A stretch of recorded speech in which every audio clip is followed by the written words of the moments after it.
ಭಾರೀ ಮಳೆಯಿಂದಾಗಿ ಮೂಕ ಪ್ರಾಣಿಗಳ ರೋಧನ್ ಎರಡಾಗಿ ಸಾಯಿ ಲೇಔಟ್ನಲ್ಲಿ ನೀರಿನ ಮಧ್ಯೆ ಶ್ವಾನ ಸಿಕ್ಕಾಕೊಂಡಿದೆ. ಅದರ ರಕ್ಷಣೆ ಮಾಡ್ತಾರೆ. ಆಮೇಲೆ ಅಷ್ಟು ನೀರುಗಳಿಗೆ ಏನು ಶ್ವಾನದ್ದೇನು ಸಮಸ್ಯೆ ಇರೋದಿಲ್ಲ. ಮತ್ತೊಂದೆಡೆಗೆ ಸಾಕು ನಾಯಿ ರಕ್ಷಿಸಿದ್ದಾರೆ ಮಾಲೀಕ. ಬೋಟ್ ಮೂಲಕ ಮನೆ ಮಾಲೀಕ ಮತ್ತು ಶ್ವಾನವನ್ನ ರಕ್ಷಣೆ ಮಾಡ್ಕೊಂಡು ಹೋಗಿರೋದು. ಆ ನೀರಿಗೆಲ್ಲ ನಾಯಿಗಳಿಗೆ ಏನೂ ಆಗಲ್ಲ ರೀ. ನದಿ ನೀರಾಗಿದ್ದಿದ್ರೆ ನಾಯಿಗಳಿಗೆ ಸಮಸ್ಯೆ. ಈಜಾಡತ್ವೆ. ಸಾಕು ನಾಯಿಗಳಾಗಿದ್ದರಿಂದ ಅವಕ್ಕೆ ಈಜಾಡಕ್ಕೆ ಗೊತ್ತಿರೋದಿಲ್ಲ. ಅವಕ್ಕೆ ನೀರಂತರ ಪುಟಕ್ಕಂತ ಬಿದ್ಕೊಂಡು ಅಲ್ಲೇ ಒದ್ದಾಡ್ತವೆ.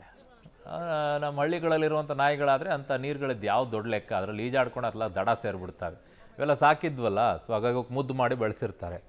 ಮನೆಯಲ್ಲೂ ಅಷ್ಟೇ ಮುದ್ದು ಮಾಡಿ ಮಕ್ಕಳನ್ನು ಬೆಳೆಸಿದ್ರು ಅದೇ ಹಾಲತ್ತು. ಈ ಮುದ್ದು ಮಾಡಿ ಇವುಗಳನ್ನು ಬೆಳೆಸೋದು ಅದೇ ಹಾಲತ್ತು. ಅವುಗಳನ್ನು ಹೊತ್ಕೊಂಡು ಅಡ್ಡಾಡ್ತಾ ಇರಬೇಕು, ಓಡಾಡ್ತಾ ಇರ್ತಾರೆ. ಅವ್ರನ್ನು ರಕ್ಷಣೆ ಮಾಡ್ಕೊಳ್ಬೇಕು, ಅವುಗಳನ್ನು ರಕ್ಷಣೆ ಮಾಡಬೇಕು, ಮಾಡ್ತಾರೆ. ಇದು ಅಲ್ಲಿರುವಂತಹ ದೃಶ್ಯಗಳನ್ನು ನೋಡ್ತಾ ಇದ್ದೀರಾ. ಇದು ಸಾಯಿ ಲೇಔಟ್ನ ಪರಿಸ್ಥಿತಿ. ಆಮೇಲೆ ಜನರದ್ದು ಸಮಸ್ಯೆ ಇದೆ ರೀ. ನೀವು ನಿಮ್ಮ ಮನೆ ಮಾತ್ರ ಸ್ವಚ್ಛ ಇರಲಿ ಅಂತೇಳಿ ನಿಮ್ಮ ಮನೆಯಲ್ಲಿ ಬಳಕೆ ಮಾಡಿದ್ದನ್ನೆಲ್ಲ ಆಚೆ ಬಿಸಾಕೊಂಡು ಕೂತ್ಕೊಂಡ್ರೆ ಪ್ಲಾಸ್ಟಿಕ್ಗಳನ್ನೆಲ್ಲ ಮೋರಿ ಬ್ಲಾಕ್ ಆಗಲ್ವಾ?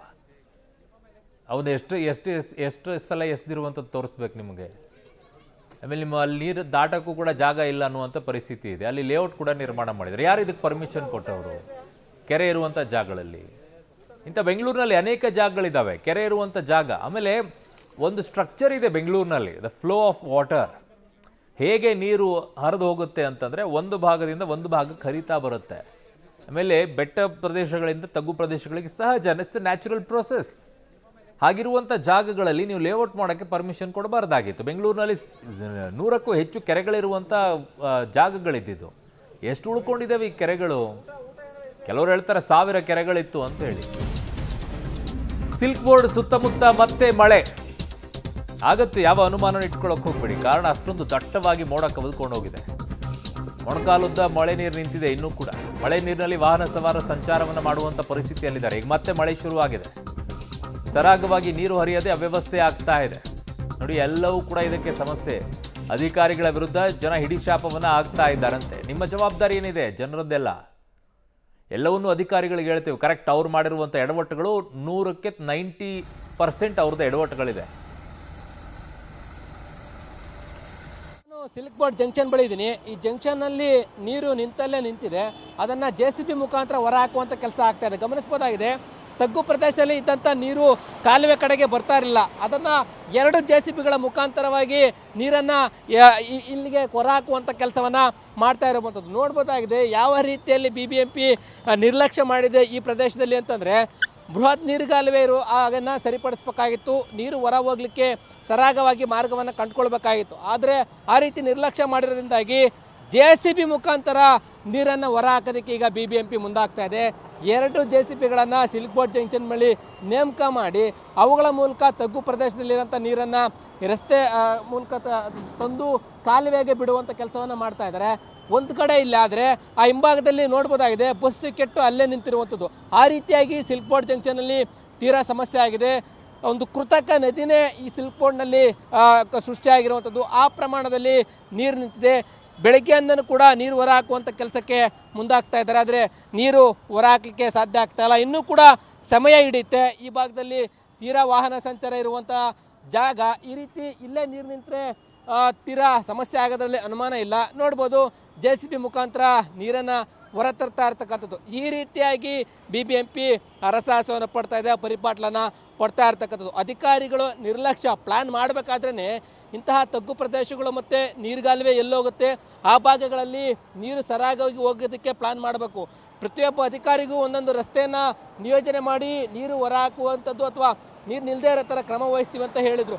ಅದನ್ನು ಮಾಡ್ತಾನೆ ಇವತ್ತು ನಿರ್ಲಕ್ಷ್ಯವನ್ನು ಮಾಡಿರುವಂಥದ್ದು ಕಂಡು ಬರ್ತಾ ಇದೆ. ಒಂದು ಕಡೆ JCB ಮೂಲಕ ನೀರು ಹೊರ ಹಾಕೋದು ಒಂದು ಕಡೆ ಆದರೆ, ಮತ್ತೊಂದು ಕಡೆ ಅಲ್ಲಿ ಕಾಲುವೆಯನ್ನು ಈಗ ಸರಿಪಡಿಸ್ತಾ ಇರ್ತಕ್ಕಂಥ ದೃಶ್ಯಾವಳಿಗಳು ಕಂಡು ಬರ್ತಾ ಇದೆ.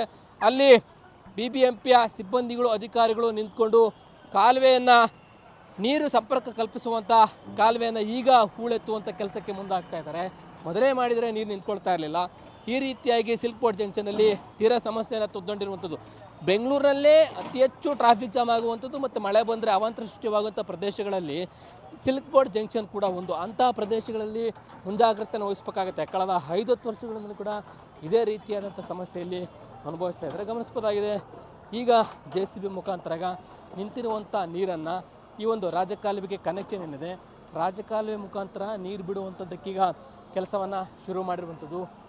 ಯಾವಾಗ ನೀರು ನಿಲ್ಲುವಂಥದ್ದು ಜಾಸ್ತಿ ಆಯಿತೋ ಅದು ಖಾಲಿ ಆಗಲ್ಲ ಅಂತ ಗೊತ್ತಾದ ತಕ್ಷಣ ಮತ್ತೊಂದು ಕಾಲುವೆಯನ್ನು ಈಗ ರಚನೆ ಮಾಡಿ ಅದರ ಮುಖಾಂತರವಾಗಿ ನೀರನ್ನು ಹೊರ ಹಾಕುವಂಥ ಕೆಲಸವನ್ನು ಮಾಡ್ತಾ ಇರುವಂಥದ್ದು ಇಲ್ಲಿ ಕಂಡು ಬರ್ತಿದೆ. ಅಧಿಕಾರಿಗಳು ಪ್ರತಿ ಬಾರಿ ಕೂಡ ನಿರ್ಲಕ್ಷ್ಯವನ್ನು ಮಾಡ್ತಾನೆ ಬರ್ತಾ ಇದ್ದಾರೆ. ಯಾಕೆ ಅಂತಂದರೆ ಈಗಾಗಲೇ 182 ಪ್ರವಾಹ ಪೀಡಿತ ಪ್ರದೇಶಗಳಿವೆ ಬೆಂಗಳೂರಿನಲ್ಲಿ ಅಂತ ಹೇಳಿ ಗುರುತು ಮಾಡಿದ್ದು, ಅವುಗಳಲ್ಲಿ ನೀರು ನಿಲ್ಲದಂತೆ ತಗ್ಗು ಪ್ರದೇಶಗಳಲ್ಲಿ ನೀರು ನಿಲ್ಲದಂತೆ ಕ್ರಮ ವಹಿಸ್ತೀವಿ ಅಂತ ಹೇಳಿದರು. ಪ್ರತಿ ಬಾರಿ ಮೀಟಿಂಗ್ ಮಾಡಿದಾಗಲೂ ಕೂಡ ಇದೇ ಅವರು ಉತ್ತರವನ್ನು ಕೊಡ್ತಾರೆ.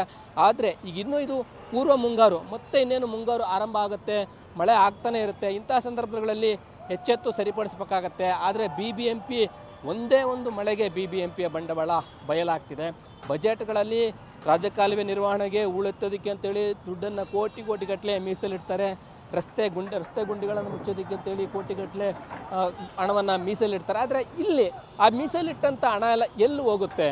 ರಸ್ತೆ ಗುಂಡಿ ನಿರ್ಮಾಣಕ್ಕೆ, ರಾಜಕಾಲುವೆ ನಿರ್ಮಾಣಕ್ಕೆ, ತಗ್ಗು ಪ್ರದೇಶಗಳನ್ನು ಸರಿಪಡಿಸೋದಕ್ಕೆ, ಪ್ರವಾಹ ಆಗದೇ ಇರೋದಕ್ಕೆ, ಅದಕ್ಕೂ ಕೂಡ 100 ಕೋಟಿ ರೂಪಾಯಿಯನ್ನು ಬಜೆಟಲ್ಲಿ ಮೀಸಲಿಟ್ಟು ಕ್ರಮವನ್ನು ವಹಿಸ್ತೀವಿ ಅಂತ ಹೇಳ್ತಾರೆ. ಆ ದುಡ್ಡೆಲ್ಲ ಎಲ್ಲೋಯ್ತು ಅನ್ನುವಂಥ ಪ್ರಶ್ನೆ ಮೂಡ್ತಾ ಹೋಗುತ್ತೆ. ಅಧಿಕಾರಿಗಳು ಮೀಟಿಂಗ್ಗಳಲ್ಲಿ ಹೇಳೋದು ಒಂದು ಕಾಗದದಲ್ಲಿ, ಆದರೆ ಅವರ ಕಾರ್ಯರೂಪಕ್ಕೆ ಬರುವಂಥದ್ದು ಕೆಲಸ ಮಾಡ್ತಾ ಇರೋದು ಮತ್ತೊಂದು ರೀತಿಯಲ್ಲಿ. ಪ್ರತಿಯೊಂದು ಬೆಂಗಳೂರಿನ 8 ವಲಯಗಳಲ್ಲಿ ಪ್ರಮುಖವಾಗಿ ಪ್ರವಾಹ ಪೀಡಿತ ಪ್ರದೇಶ ಆಗ್ತಕ್ಕಂಥ ವಲಯಗಳು ಅಂತಂದರೆ ಮಹದೇವಪುರ, ಬೊಮ್ಮನಹಳ್ಳಿ, ಪೂರ್ವ ವಲಯ ಮತ್ತು ಯಲಹಂಕ ವಲಯ. ಈ 4 ವಲಯಗಳಲ್ಲೂ ಕೂಡ ಜಾಸ್ತಿ ಪ್ರವಾಹ ಪೀಡಿತ ಪ್ರದೇಶಗಳಿವೆ. ಅವುಗಳನ್ನು ಶಾಶ್ವತ ಪರಿಹಾರವನ್ನು ನೀಡಲಿಕ್ಕೆ BBMP ಕೈಲಿ ಇವತ್ತು ಕೂಡ ಆಗ್ತಾ ಇಲ್ಲ. ಸಾಯಿ ಲೇಔಟ್ ಅಂತ ಪ್ರದೇಶಗಳಲ್ಲಿ 10 ವರ್ಷಗಳಿಂದ, ಸುಮಾರು 10-15 ವರ್ಷಗಳಿಂದ ಕೂಡ ಸಮಸ್ಯೆ ಆಗ್ತಾ ಇದೆ. ಅದಕ್ಕೆ ಶಾಶ್ವತ ಪರಿಹಾರನ ಕೊಟ್ಟಿಲ್ಲ. ಮತ್ತು ಯಲಹಂಕದ ಕೇಂದ್ರೀಯ ವಿಹಾರ ಅಪಾರ್ಟ್ಮೆಂಟ್ ಇರ್ಬೋದು, ಮತ್ತು ಸಿಲ್ಕ್ ಬೋರ್ಡ್ ಜಂಕ್ಷನ್ ಇರ್ಬೋದು, ಈ ರೀತಿ ಪ್ರವಾಹ ಪೀಡಿತ ಪ್ರದೇಶಗಳು ಸಾಕಷ್ಟಿದ್ರೂ ಕೂಡ BBMP ಅದಕ್ಕೆ ಶಾಶ್ವತ ಪರಿಹಾರವನ್ನು ಕೊಡದೆ ಬರೀ ಸಭೆಗಳಲ್ಲಿ ಕಾಗದದಲ್ಲಿ ಈ ರೀತಿ ನಿರ್ಧಾರ ಮಾಡ್ತೀವಿ ಅಂತೇಳಿ ನಿಜ ಸ್ವರೂಪ ಮಳೆ ಬಂದಾಗ BBMP ಬಂಡವಾಳ ಈಗ ಬಯಲಾಗ್ತಿದೆ. ಇನ್ನು ಪಬ್ಲಿಕ್ ಕಾಲ್ಸ್ ಕೂಡ ತಗೊಳ್ಳೋಣ. ಟಿನ್ ಫ್ಯಾಕ್ಟ್ರಿ ಬಳಿಯಿಂದ ಗುರುಮೂರ್ತಿ ಅನ್ನೋರು ಕರೆ ಮಾಡಿದ್ದಾರೆ. ನಮಸ್ಕಾರ ಗುರುಮೂರ್ತಿ ಅವರೇ. ನಮಸ್ಕಾರ. ನಮಸ್ತೆ. ನೀವಿರುವಂತ ಪರಿಸ್ಥಿತಿಯಲ್ಲಿ ಹೇಗಿದೆ ಸರ್? ಸರ್, ಇಲ್ಲಿ 2 ದಿವಸ ಆಯ್ತು ಅಂಡರ್ ಪಾಸ್ ನಲ್ಲಿ ಫುಲ್ ನೀರು ಬಂದು ಟ್ರಾಫಿಕ್ ಎಲ್ಲ ಹೋಗ್ತಾ ಇಲ್ಲ. ಲಕ್ಷಗಟ್ಟಲೆ ಜನರಿಗೆ ಕಷ್ಟ ಆಗ್ತಾ ಇದೆ. ದಯವಿಟ್ಟು ಈ ರೈಲ್ವೆ ಅಂಡರ್ ಪಾಸ್ ಕೆಳಗಡೆ BBMP ಅವರು ಯಾರು ಇದು ತಗೊಳ್ಳೋದಿಲ್ಲ, ಇಂಟ್ರೆಸ್ಟ್ ತಗೊಳ್ಳೋದಿಲ್ಲ.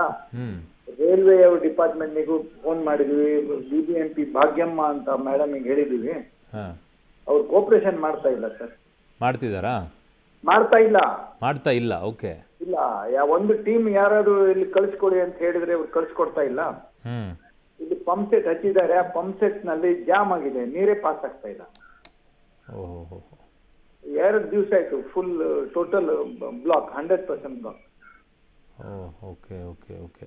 ದಯವಿಟ್ಟು ತಾವು ಪಬ್ಲಿಕ್ ಟಿವಿಯಲ್ಲಿ ನ್ಯೂಸ್ ಮಾಡಿ ಸರ್. ಖಂಡಿತ ನಾವೆಲ್ಲವೂ ಕೂಡ ಎಲ್ಲೆಲ್ಲಿ ಏನಾಗಿದೆ ಅನ್ನೋದು ತೋರಿಸ್ತಾ ಇದ್ವಿ. ಧನ್ಯವಾದಗಳು ಗುರುಮೂರ್ತಿ ಅವರೇ ಪಬ್ಲಿಕ್ ಟಿವಿ ಜೊತೆಗೆ ಮಾತನಾಡಿದ್ದಕ್ಕೆ. ಅದು ಟಿನ್ ಫ್ಯಾಕ್ಟ್ರಿ ಬಳಿ ಅಂಡರ್ ಪಾಸ್ನಲ್ಲಿ ಆಗಿರುವಂಥ ಸಮಸ್ಯೆ ಅಂತಿದ್ದಾರೆ. ದಯವಿಟ್ಟು ಗಮನಿಸಿ ಆ ಕಡೆಗೆ.